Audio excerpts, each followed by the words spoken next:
muchos rumores de cancelaciones de compras chinas de soja brasilera, que los márgenes en China no dan, etcétera. Y después, todo eso sumado también a las últimas lluvias que se han dado en la Argentina, que claramente han sido muy favorables y han estabilizado un poco el tema de rendimientos y de proyección de producción en zonas que estaban complicadas, como por ejemplo Santa Fe o Córdoba, inclusive Entre Ríos. Y después, bueno, en la medida que fue avanzando la jornada, se terminó dando vuelta. Chicago terminó con fuertes subas, tanto en maíz como en soja, sobre todo en maíz, que se trasladaron al mercado local, digamos, ¿no? Si miramos los precios del término, terminamos con subas de $4 en las posiciones más cercanas de la soja, y también subas de $2, $3 en el caso del maíz, con lo cual de alguna manera algo que no venía ocurriendo, que era que el mercado no copiaba tanto las mejoras en Chicago, bueno, creo que hoy lo terminó haciendo por suerte. Sigue habiendo un retroceso en el mercado del trigo local en relación a los precios del trigo internacional. Y eso, bueno, llama un poco la atención porque entendemos que si bien los exportadores pasaron a tener una posición comprada a tener una posición vendida, los últimos días las declaraciones juradas de ventas del exterior fueron mermando un poco, y eso hace que ese nivel de ventas que tenían, o sea, tenían más declaraciones que lo que tenían comprado, se esté empezando a equiparar de alguna manera, ¿no? Pero en líneas generales, sacando el trigo que sigue aflojando un poco en relación al mercado internacional, te diría que hoy fue un día que por lo menos en maíz y en soja se fueron acomodando los valores a lo que terminó ocurriendo afuera.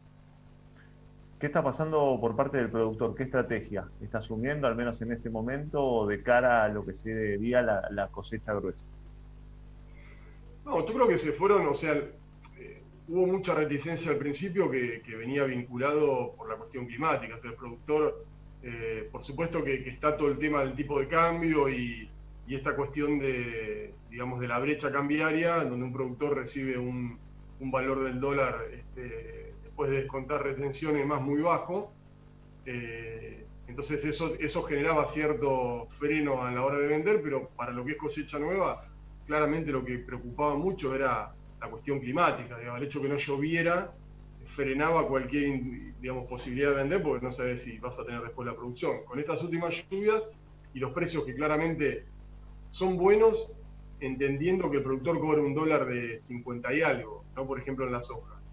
Porque uno parece que por ahí habla de $300 o $320 o $330, que en realidad no son dólares. Son dólares, como decía un productor a mí, son dólares criollos, ¿no?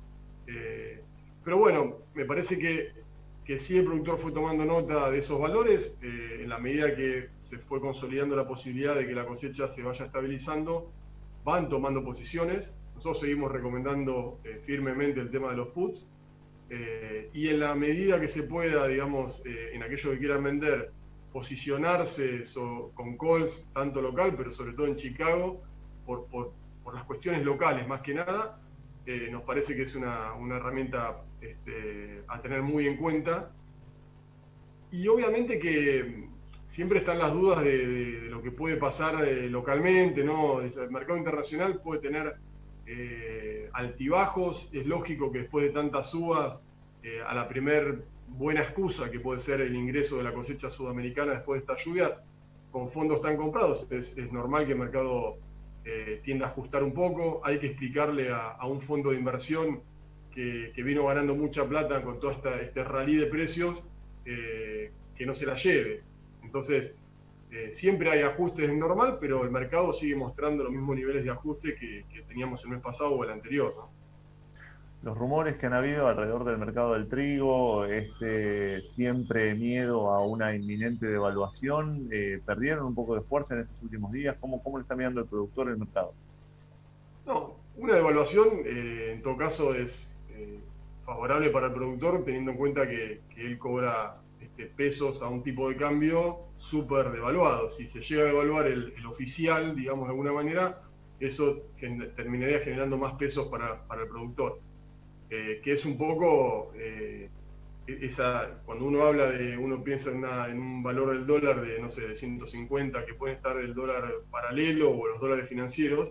Bueno, hay que pensar que un productor cobra 50 y pico de dólares, de pesos por cada dólar que vende. Entonces, en ese sentido, sí, en la medida que las brechas se ajustan, es bueno, pero el temor siempre viene por el lado de los rumores de la posibilidad de que haya aumento de los derechos de exportación o de que haya cierre de los registros de exportación, cosas que ya hemos visto que en el pasado que no han servido, así que ojalá esperemos que no, digamos, que no se vaya por esa misma senda, porque en definitiva se corre o se asume un costo político innecesario y esa situación no va a resolver el problema, ¿no?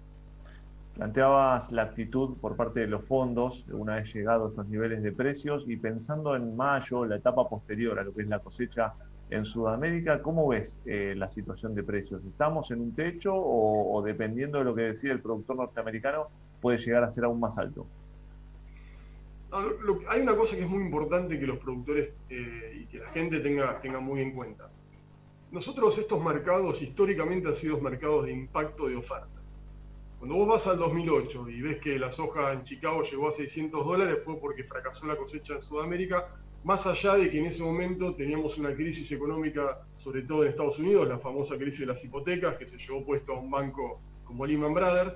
Entonces, la emisión monetaria por parte de Estados Unidos, tasas muy bajas, terminaron generando una demanda especulativa muy importante con una caída de oferta. Entonces, eso terminó generando los $600. Cuando ves lo que pasó en el 2012, ahí no hubo, ya habíamos salido de la crisis del 2008, lo que teníamos era una crisis de oferta de nuevo, porque había fracasado la producción en Estados Unidos, tuvieron la segunda peor sequía de la historia. Lo que vos estás viendo actualmente es precios similares, porque no llegaron a esos niveles, pero similares, sin que las cosechas hayan fracasado.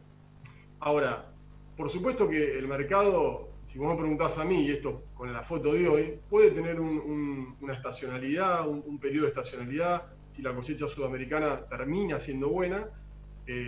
Hoy estamos viendo que por ahí está lloviendo mucho en Brasil, en Paraguay, ha habido fotos de sojas que están brotadas, pero en general, si pensamos que la cosecha es buena, puede haber un momento de inflexión donde el mercado, digamos, podría desandar parte de la suba, y a partir de ahí entra a jugar el mercado climático en Estados Unidos.